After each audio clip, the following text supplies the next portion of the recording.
हिंदी साहित्य तृतीय वर्ष के विद्यार्थियों हम अध्ययन कर रहे हैं द्वितीय प्रश्न पत्र की पुस्तक निबंध निकेत से निर्मल वर्मा का निबंध परंपरा और इतिहास बोध का, जिसके 3 भाग हम पढ़ चुके हैं। चौथे भाग में पृष्ठ संख्या 100 पर आप सभी आ जाइए।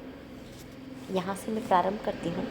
यदि आज भारतीय मनीषा इतिहास और अतीत के दो मृत खंडों यदि आज भारतीय इतिहास और अतीत के 2 मृत खंडों में विभाजित दिखाई देती है, तो हमें इसका कारण सीधा पश्चिम में उस अहम केंद्रित इतिहास बोध में दिखाई देगा जिसने पिछले 200 वर्षों में भारतीय मनुष्य को उसके अतीत और परंपरा से उन्मूलित किया है। कितना बड़ा व्यंग्य है कि जिन यूरोपीय इतिहासकारों और पुरातत्व के पंडितों ने अपने अनुवादों, खोजों और खुदाइयों से भारतवासियों को अपनी विशिष्ट परंपरा से परिचित कराया, उसी सभ्यता ने उस सामाजिक संरचना के तंतुजाल को भी नष्ट किया जिसमें मनुष्य और परंपरा में सांस लेता था, अपने पावन अतीत को अपने वर्तमान में जीता था। किसी जाति के मिथक और विश्वास उसकी जीवन प्रणाली उसकी आत्मीय संसार से जुड़कर ही जीवंत हो पाते हैं। एक की अभिव्यक्ति दूसरे के द्वारा होती है। मनुष्य जीने की प्रक्रिया में अपने विश्वासों को उद्घाटित करता है, उन विश्वासों के द्वारा जीने की प्रणाली मर्यादित करता है।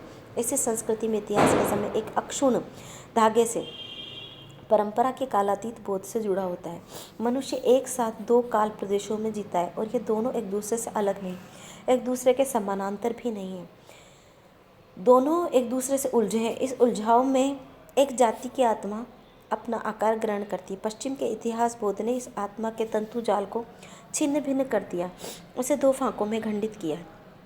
मनुष्य का मिथक संसार और उसकी जीवन प्रणाली 2 मृत कटघरों में विभाजित हो गई। दोनों के बीच घाव की खरोंच अब भी मौजूद है। नायपाल ने भारतीय संस्कृति को घायल संस्कृति माना है। काश वह इस घाव के पीछे इतिहास के उस अस्त्र को भी देख पाते जिसका लोह अब भी उसकी लहूलुहान आत्मा के भीतर गड़ा है।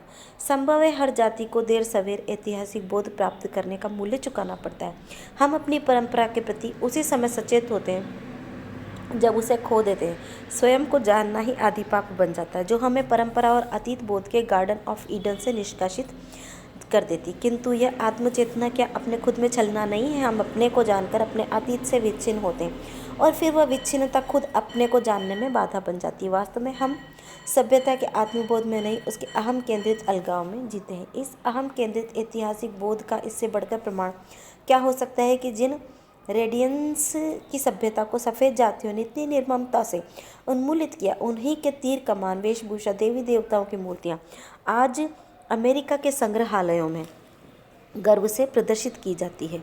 यह मानवीय परंपरा के प्रति आधुनिक इतिहास बोध का बर्ताव, इसी आक्रामक इतिहास बोध का प्रमाण बिल्कुल विपरीत रूप में हमें एक दूसरी सामाजिक व्यवस्था में मिलता है, जहाँ वर्तमान में जीने वाले लेखकों की आत्मा पर ताला लगाकर टॉल्स्टॉय और पुश्किन की गौरवपूर्ण परंपरा के दरवाजे खोले गए हैं। हम यह भूल जाते हैं कि जिस प्रकार आज का लेखक परंपरा से प्रेरणा पाकर नया सत्य उद्घाटित कर कुछ नया खोजता है, उसी तरह परंपरा भी आज के लेखक के भीतर ही अपना सत्य उद्घाटित करती है। जब हम इतिहास बोध के नाम पर सोल्जेनित्स के लेखक को देश काला निकाला देते हैं, तो ये ध्यान नहीं आता कि उसके साथ साथ हम टॉल्स्टॉय और दोस्तोवस्की की परंपरा को भी देश निकाला दे रहे हैं।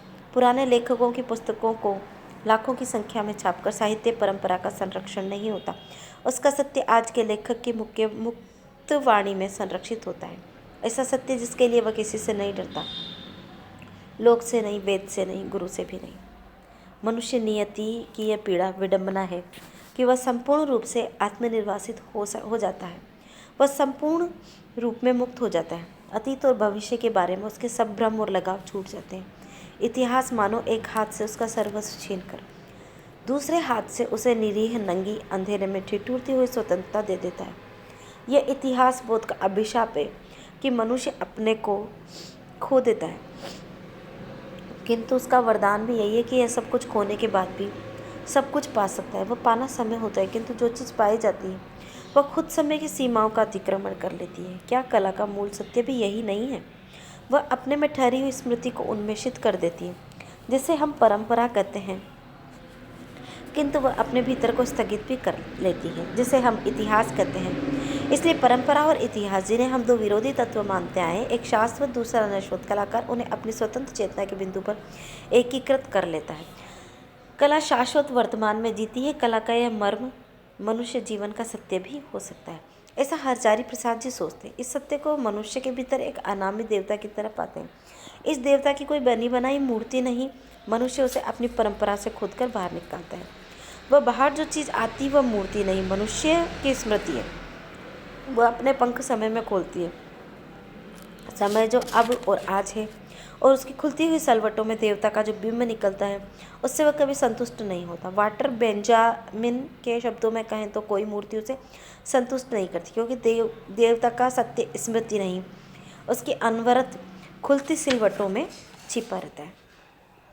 मेरे विचार में हजारी प्रसाद द्विवेदी जी की यह महत्वपूर्ण देन थी।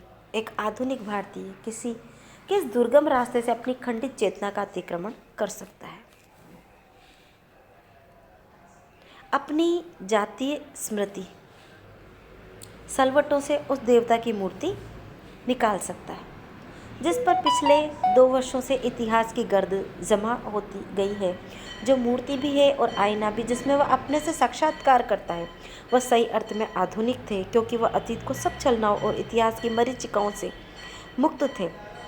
वह सही अर्थ में हिंदू भी थे, ऐसे ब्राह्मण जिन्होंने हिंदुत्व की बहुत प्रेरणाओं से मनुष्य का सत्व निचोड़ा था। आधुनिकता और हिंदुत्व, इन दोनों के मेल से वह प्रामाणिक अर्थ में भारतीय बने थे।